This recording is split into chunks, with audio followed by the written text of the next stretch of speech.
Hello students, आज हम आपके यहाँ पर लेकर आए हैं फोटो इलेक्ट्रिक इफेक्ट, जो 12th क्लास का बहुत इंपॉर्टेंट एक टॉपिक है और आगे भी आपके काफ़ी काम आने वाला है। तो स्टूडेंट्स, जो लोग समझते हैं कि फोटो इलेक्ट्रिक इफेक्ट एक टफ टॉपिक है या फिर हमें समझ नहीं आएगा, तो ये वीडियो उनके लिए है। आज हम यहाँ पे आपको फोटो इलेक्ट्रिक इफेक्ट को बहुत ही ईजी तरीके से और बहुत ही सिंपल आपको यहाँ पर आज समझाएंगे और उम्मीद है कि आपको पसंद आएगा। तो चलिए स्टूडेंट्स, शुरू करते हैं। हेलो स्टूडेंट्स, मेरा नाम है हर्षकर। स्वागत है आपका हमारे YouTube channel the physics lectures में। हमारा आज का topic photo electric effect. Students, सबसे पहले मैं आपको बता देना चाहता हूँ 12th क्लास का मोस्ट इम्पोर्टेंट टॉपिक हमारा फोटो इलेक्ट्रिक इफेक्ट, जो कि हमें आइंस्टीन ने दिया था 1950 में। आइंस्टीन ने 1950 में हमें ये टॉपिक दिया था और ये आगे भी काफ़ी काम आता है, लाइक बीटेक हो गया, बीएससी हो गया, आगे काफ़ी ये टॉपिक हमारे काम आता है। तो सबसे पहले आप यहाँ पर देख रहे हैं इसका एक्सपेरिमेंटल अरेंजमेंट आपको यहाँ पर दिखाई दे रहा है फोटो इलेक्ट्रिक इफेक्ट का। देखिए गाइस, फोटो इलेक्ट्रिक इफेक्ट में क्या बताया गया था। फोटो इलेक्ट्रिक इफेक्ट में ये बताया गया था कि अगर हमारे पास कोई इस टाइप का अरेंजमेंट है, हमारे पास यहाँ पर एक कैथोड की प्लेट है एंड एक एनोड की प्लेट है। कैथोड एंड एनोड, सबको पता है कैथोड पे किस तरीके का चार्ज होता है, नेगेटिव चार्ज, एंड एनोड पे पॉजिटिव चार्ज। तो हमें ये बताया गया था फोटो इलेक्ट्रिक इफेक्ट पे कि अगर हम किसी ऐसे मेटल के ऊपर एक लाइट डालें, किसी भी एक मेटल के ऊपर अगर हम लाइट डालें, तो सिंपल सी बात है, लाइट हमारी किस फॉर्म में चलती है। प्लैंक ने हमें बताया था हमारी लाइट किस फॉर्म में चलती है। लाइट चलती है हमारी पैकेट्स की फॉर्म में, जिन्हें हम क्या कहते हैं, फोटॉन्स। क्या कहते हैं, फोटॉन्स। तो गाइस, जब फोटॉन्स इसके ऊपर पड़ते हैं तो ये बताया गया था कि जो फोटोन होता है वो पूरा का पूरा इसमें मेटल में किसी भी एक एटम के इलेक्ट्रॉन द्वारा पूरा का पूरा अपने अंदर ले लिया जाता है। मतलब पूरा का पूरा फोटोन खत्म होके अपनी एनर्जी को उस इलेक्ट्रॉन को पूरा पूरा सौंप देता है, जिससे क्या होता है, उस इलेक्ट्रॉन के अंदर एक एनर्जी आ जाती है और वो अपने एक्साइटेड स्टेट पर आ जाता है। और एक्साइटेड स्टेट में सब बच्चों को पता ही है क्या होता है। जब कोई भी इलेक्ट्रॉन अपने आप एक्साइटेड स्टेट में आ जाए, मतलब एनर्जी गेन कर ले। अगर हम ही देख लीजिए, अगर हम कभी खाना खाते हैं, हम एनर्जी गेन कर लेते हैं, तो उसके बाद कैसा लगता है कि चलो यार बाहर घूमने जाए, बाहर थोड़ा सा हैंगिंग करे। तो मतलब इस तरीके से इलेक्ट्रॉन जब एनर्जी ले लेगा तो वो क्या सोचेगा कि अब मुझे यहाँ से बाहर निकलना चाहिए, तो वो इलेक्ट्रॉन यहाँ से बाहर निकलने की कोशिश करेगा। और सामने हमने एनोड प्लेट लगाई हुई है, जिसके ऊपर हमने पॉजिटिव चार्ज दिया हुआ है इस पोटेंशियल डिफरेंस की मदद से। तो आप लोगों को पता ही है, opposite charge are attract each other. तो क्या होगा, जब उसके ऊपर पॉजिटिव चार्ज जितना होगा, ये इलेक्ट्रॉन जब यहाँ से निकलेंगे वो पॉजिटिव चार्ज उनको अट्रैक्ट करेगा। और जब उस पॉजिटिव चार्ज ने उनको अट्रैक्ट किया तो हमें इस सर्किट में एक करंट फ्लो होता हुआ दिखाई देगा। तो फोटो इलेक्ट्रिक इफेक्ट हमारा सिंपल यही है और कुछ नहीं। तो सबसे पहले आप इस अरेंजमेंट को ध्यान से समझ लीजिए। देखिए, एक कैथोड प्लेट है, एक एनोड प्लेट है और एक ग्लास ट्यूब हमने यहाँ पर लगाई हुई है, जिससे हम कोई भी लाइट इसके ऊपर फोकस करा सके। तो जब हमने इसमें लगाया circuit simple ammeter current measure करने के लिए, वोल्ट मीटर वोल्टेज मेजर करने के लिए, इसलिए हमने वोल्ट मीटर को पैरेलल में लगाया, एमीटर को सीरीज में लगाया। K1 की है जो हमारे सर्किट को पूरा करेगा। इधर पोटेंशियल डिवाइडर गाइस इसलिए लगाया गया है जिससे हम अपने एनोड के ऊपर जो पोटेंशियल है उसको अपने हिसाब से वेरी कर सके, अपने हिसाब से सेट कर सके। नीचे हमारी क्रॉस की हो जाती है एंड बैटरी, क्रॉस की के द्वारा हम बैटरी से इसको जोड़ देते हैं। अब हम क्या करते हैं, जब हमने इसको बैटरी छोड़ दिया बट यहाँ से तो कनेक्ट है नहीं, तो करंट कैसे फ्लो होगा। अब क्या करेंगे, कैथोड के ऊपर हमने लाइट डाली, तो जैसे हम अलग अलग फ्रीक्वेंसीज की इसमें लाइट डालेंगे, तो अलग अलग फ्रीक्वेंसीज का मतलब है अलग अलग तरह की एनर्जी आना। मतलब जो हमारे पास फोटोन्स आते हैं, जितनी हम अलग फ्रीक्वेंसी की लाइट लेंगे उतने ही फोटोन्स हमारे अलग अलग एनर्जी आएंगे। कम फ्रीक्वेंसी के लेंगे कम एनर्जी, ज्यादा फ्रीक्वेंसी की होगी तो ज्यादा एनर्जी की होगी। तो मतलब क्या होगा, जो हमारे इलेक्ट्रॉन यहाँ से जितनी धीरे धीरे चल रहे थे, फ्रीक्वेंसी चेंज करने में वो तेज भी चलेंगे, या फिर अगर हम धीरे फ्रीक्वेंसी करेंगे तो वो थोड़ा धीरे भी हो जाएंगे। तो गाइस देखिए, जब तक यहाँ पर पॉजिटिव हमने पोटेंशियल रखा हुआ है तो हमें एक सैचुरेटेड करंट हमें मिल रहा है। क्या मिल रहा है, हमें एक सैचुरेटेड करंट मिल रहा है। बट जैसे जैसे हम उधर पॉजिटिव चार्ज को बढ़ाएंगे तो वो और भी जल्दी यहाँ पे पहुंचेंगे, तो और हमें थोड़ा करंट अच्छा मिलेगा। और अगर हम उसको घटाएंगे तो हमें करंट थोड़ा कम मिलता रहेगा। ये तो हो गई फ्रीक्वेंसी की बात। अब आते हैं इंटेंसिटी पे। अगर लाइट की इंटेंसिटी चेंज की जाए तो क्या होगा। इंटेंसिटी का मतलब क्या होता है, सबसे पहले ये समझिए। इंटेंसिटी का मतलब होता है कि गाइस जो हमारे पास पर सेकंड इलेक्ट्रॉन सरफेस पर लग रहे हैं उसका मतलब होता है इंटेंसिटी। मतलब कि अगर मैंने मान लिया पहले 1 सेकंड में 1 करोड़ इलेक्ट्रॉन्स यहाँ पर लग रहे हैं, अब 1 सेकंड में 2 करोड़ लगने लग गए इंटेंसिटी चेंज करते ही। तो यहाँ से आपको पता चलेगा कि इंटेंसिटी से क्या होता है, सिर्फ इलेक्ट्रॉन चेंज होते हैं, इलेक्ट्रॉन्स की एनर्जी चेंज नहीं होती। मतलब फोटॉन्स ज्यादा लगने लगते हैं बट एनर्जी तो उतनी रहती है। तो इसका मतलब ये है कि पहले अगर फोटॉन्स 10 इलेक्ट्रॉन निकाल रहे थे, अब इंटेंसिटी चेंज करने पर वही फोटॉन्स कितने थोड़े फोटॉन्स बढ़ जाएंगे, तो मतलब हमने मान लिया 20 इलेक्ट्रॉन्स निकालेंगे, तो उन्होंने अब ज्यादा इलेक्ट्रॉन्स निकालने स्टार्ट कर दिए। तो अब गाइस मैं आपको बता दूं कि इसमें करंट की थोड़ी बढ़ोतरी हो जाएगी, करंट का इंक्रीमेंट हो जाएगा। तो ये बात बिल्कुल ध्यान से समझिएगा, जो फ्रीक्वेंसी अगर हम बढ़ाते हैं तो फ्रीक्वेंसी बढ़ाने में करंट नहीं बढ़ता, लेकिन इंटेंसिटी बढ़ाने पर करंट बढ़ता है। ठीक है, अब क्या करते हैं हम पोटेंशियल डिवाइडर की मदद से, जो हमारे पास एनोड है, धीरे धीरे इस पर नेगेटिव चार्ज करते हैं। क्या करते हैं इस पर धीरे धीरे नेगेटिव चार्ज, और आप लोगों को पता है same charge repel each other. तो जब यहाँ पर हम नेगेटिव चार्ज करेंगे तो हमारे पास जो इलेक्ट्रॉन है उनको वो रिपेल करने लग जाएगा, रिपेल करेगा तो मतलब हमारे पास करंट नहीं मिलेगा। बट गाइस उसे रिपेल करने के लिए कम से कम इतनी एनर्जी चाहिए जितनी एनर्जी हमारे पास इलेक्ट्रॉन पे है। मैंने माना वहां पर भी सिर्फ थोड़ा बहुत ही नेगेटिव चार्ज हुआ, बट इलेक्ट्रॉन तो वहां पे धीरे धीरे अब भी पहुंच रहे हैं। तो ऐसा में क्या करना पड़ेगा, हम और बढ़ाएंगे तो एक टाइम ऐसा आएगा कि एक टाइम ये टोटल सारे इलेक्ट्रॉन्स वहां से वापस रिपेल हो जाएंगे। तो ऐसा क्यों होता है, क्योंकि जब हमने उधर से रिपेल कर दिया तो जिस पोटेंशियल पे वो रिपेल होता है गाइस, जिस पोटेंशियल पर हमारा इलेक्ट्रॉन जो होता है वो रिपेल पूरी तरह हो जाता है, हमारा सैचुरेटेड करंट कट हो जाता है, उस पोटेंशियल को हम बोलते हैं स्टॉपिंग पोटेंशियल। क्या बोलते हैं, स्टॉपिंग पोटेंशियल। ये आप इस वाले डायग्राम से अच्छी तरह समझ सकते हैं। इस ग्राफ में आप देख सकते हैं हमने पोटेंशियल डिफरेंस और करंट के बीच में एक ग्राफ हमने शो किया है, मोस्ट इंपोर्टेंट ग्राफ आप यहाँ पर इसको कह सकते हैं।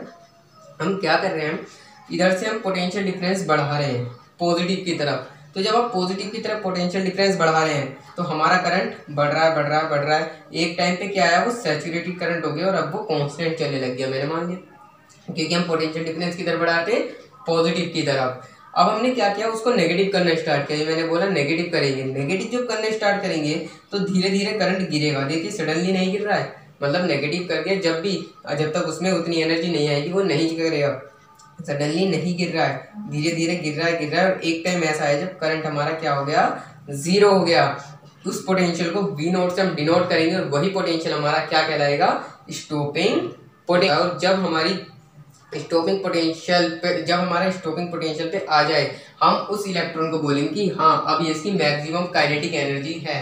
क्यों, क्योंकि पहले इलेक्ट्रॉन वहां तक पहुंच पा रहा था, अब क्या हो रहा है, अब इलेक्ट्रॉन पूरी तरह रिपेल कर दिया जा रहा है। मतलब इलेक्ट्रॉन ने अपनी पूरी एनर्जी झोंक दी है उसको क्रॉस करने के लिए, बट अब तक वो उसको क्रॉस नहीं कर पा रहा है। तो हम बोलेंगे कि जो हमारा इलेक्ट्रॉन है वो अपनी मैक्सिमम काइनेटिक एनर्जी अटेन कर चुका है। इसलिए जो हमारा मैक्सिमम काइनेटिक एनर्जी होती है वो हमारी होती है charge multiply by stopping potential. ये होती है हमारी maximum kinetic energy photoelectric effect के इलेक्ट्रॉन की। तो हम आपको बता दें ये तो हमारा हो गया पोटेंशियल डिफरेंस एंड करंट के बीच का ग्राफ।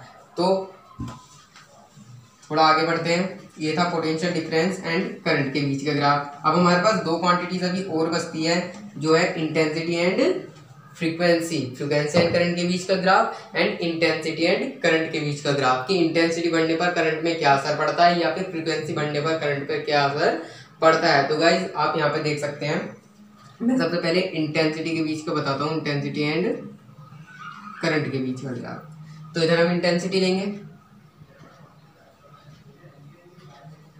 ये मैंने इधर इंटेंसिटी ले ली एंड इधर मैंने क्या ले लिया, आपका करंट ले लिया। तो इंटेंसिटी का मतलब मैंने आपको बताया था क्या होता है। इंटेंसिटी का मतलब होता है पर सेकंड नंबर ऑफ फोटॉन्स का बढ़ जाना। इंटेंसिटी बढ़ाना मतलब पर सेकंड नंबर ऑफ फोटॉन्स का बढ़ जाना, और जितने ज्यादा फोटॉन्स किसी भी सरफेस पर लगेंगे उतने ही ज्यादा इलेक्ट्रॉन्स वहां से इजेक्ट होंगे। तो जैसे जैसे मैं इंटेंसिटी बढ़ाता हूँ वैसे वैसे हमारा करंट क्या होगा, सिंपल सी बात है, इंक्रीज होगा। बट इंटेंसिटी घटाने पर करंट क्या होगा, डिक्रीज होगा। तो हम डायरेक्ट ये कह सकते हैं हमारे जो करंट है वो इंटेंसिटी पे साफ तौर से डिपेंड करता है, डायरेक्टली प्रोपोर्शनल करता है, ये हम डायरेक्ट कह सकते हैं। तो इंटेंसिटी बढ़ाने पर हमारा करंट क्या होता है, इंक्रीज होता है। बट पोटेंशियल पे, स्टॉपिंग पोटेंशियल पे कोई भी फर्क नहीं पड़ता है गाइस, ये बिल्कुल ध्यान से देखिए। स्टॉपिंग पोटेंशियल पे कोई भी फर्क नहीं पड़ता। क्यों नहीं पड़ता? क्योंकि स्टॉपिंग पोटेंशियल किससे रिलेटेड है? काइनेटिक एनर्जी से। जितनी ज़्यादा एनर्जी होगी उतना ज़्यादा हमें स्टॉपिंग पोटेंशियल की जरूरत पड़ेगी। बट इंटेंसिटी सिर्फ नंबर ऑफ फोटोन्स या मैं कह सकता हूँ नंबर ऑफ इलेक्ट्रॉन्स का इंक्रीमेंट होता है, उनकी एनर्जी का इंक्रीमेंट नहीं होता। इसलिए इंटेंसिटी बढ़ाने से कोई भी हमारे पास स्टॉपिंग पोटेंशियल पर फर्क नहीं पड़ता, वो जो है हमारा वही रहता है। हम कह सकते हैं इंटेंसिटी बढ़ाने पर, पहले से कुछ करंट चल रहा होगा, इंटेंसिटी बढ़ाने पर जो हमारा करंट है वो इंक्रीज होता है, बट हमारे पास जो स्टॉपिंग पोटेंशियल है वो सेम का सेम ही रहता है। ठीक है, अब चलते हैं, ये करंट एंड इंटेंसिटी के बीच का था। अब करंट एंड फ्रीक्वेंसी के बीच का हम ग्राफ बनाते हैं। गाइस मैंने आपको बताया फ्रीक्वेंसी बढ़ने पर करंट बढ़ता नहीं है, फ्रीक्वेंसी बढ़ने पर सिर्फ इलेक्ट्रॉन की एनर्जी बढ़ती है। क्या होता है? फ्रीक्वेंसी बढ़ने पर सिर्फ इलेक्ट्रॉन की एनर्जी बढ़ती है। तो क्या होता है, जब मैं नीचे यहाँ पर फ्रीक्वेंसी ले लेता हूँ, फ्रीक्वेंसी को आप लोग जानते ही हैं, किससे डिनोट करते हैं? न्यू से। और प्लैंक के रिलेशन के अकॉर्डिंग E इक्वल्स टू क्या होता है? H। न्यू इज द, क्या होता है न्यू आपके पास यहाँ पर? H क्या होता है यहाँ पर? Planck constant. Nu is the frequency and is the energy of photon. तो हमारे पास यहाँ पर क्या होगा, मैंने मान लिया एक टाइम पे ये करंट हमारा यहाँ पर फ्लो हो रहा था, अब हम फ्रीक्वेंसी बढ़ा रहे हैं, क्या करंट में अंतर पड़ रहा है? कुछ करंट बढ़ रहा है? नहीं बढ़ रहा। बट फ्रीक्वेंसी बढ़ाने का मतलब एनर्जी बढ़ाना, जितनी एनर्जी बढ़ेगी उतना हमारा स्टॉपिंग पोटेंशियल क्या होगा? बढ़ेगा। तो पहले मैंने माना स्टॉपिंग पोटेंशियल यहाँ था, तो अब स्टॉपिंग पोटेंशियल कहाँ पर आ जाएगा? यहाँ पर। अब स्टॉपिंग पोटेंशियल कहाँ पर आ जाएगा? यहाँ पर। अगर मैं न्यू वन फ्रीक्वेंसी पे देखूँ तो यहाँ पर था, सेकंड फ्रीक्वेंसी पे यहाँ पर, और थर्ड फ्रीक्वेंसी पे यहाँ पर आपका क्या आ जाएगा?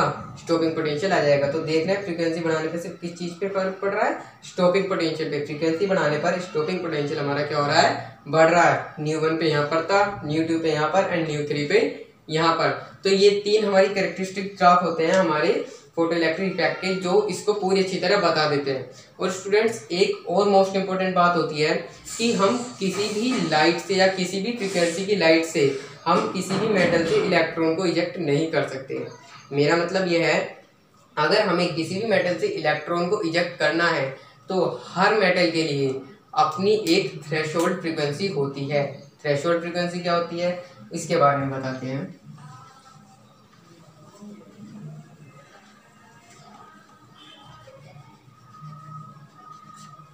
देखिए थ्रेशोल्ड फ्रीक्वेंसी हमारे पास क्या होती है? थ्रेशोल्ड फ्रीक्वेंसी का मतलब ये होता है कि वो मिनिमम फ्रीक्वेंसी जो किसी भी मेटल से, थ्रेशोल्ड फ्रीक्वेंसी मतलब वो मिनिमम फ्रीक्वेंसी जो किसी भी मेटल से इलेक्ट्रॉन को इजेक्ट करने की काबिलियत रखती हो। मतलब हर मेटल की जो हमारी थ्रेशोल्ड फ्रीक्वेंसी होती है वो अलग होती है। तो हम कह सकते हैं कि अगर हमारे पास इस मेटल की थ्रेशोल्ड फ्रीक्वेंसी कुछ और है, दूसरे की कुछ और होगी, मतलब हर मेटल की थ्रेशोल्ड फ्रीक्वेंसी अलग होती है। तो जो मेटल की थ्रेशोल्ड हमारी फ्रीक्वेंसी होती है, अगर उससे कम फ्रीक्वेंसी रहती है तो उससे कम फ्रीक्वेंसी पे कभी भी मेटल में से इलेक्ट्रॉन इजेक्ट नहीं होंगे और हमारे पास करंट नहीं मिलेगा। लेकिन उस फ्रीक्वेंसी पर या उससे जस्ट ऊपर फ्रीक्वेंसी पर हमारे पास करंट फ्लो हो जाएगा। तो थ्रेशोल्ड फ्रीक्वेंसी आपको समझ आई। और इसको गाइस हम किससे डिनोट करते हैं थ्रेशोल्ड फ्रीक्वेंसी को? न्यू नोट से। ओके गाइस, तो उम्मीद है आपको हमारा फोटो इलेक्ट्रिक इफेक्ट समझ आया होगा। आप इस डायग्राम को नोट कर सकते हैं, जो मैंने लिखा है उसको भी नोट कर सकते हैं अपने नोट्स के टाइप में। और गाइस अगर कोई भी प्रॉब्लम आपको आए, इसमें कोई भी क्वेरी आए तो प्लीज़ आप मुझे कमेंट बॉक्स में दे दीजिएगा या फिर मेरी मेल आईडी पे ज़रूर मेल कर दीजिएगा। मैंने मेल आईडी डिस्क्रिप्शन बॉक्स में गिवन है और मैं आपको क्वेरी को जितना मेरे से हो पाएगा उतना मैं आपको रिप्लाई करूँगा।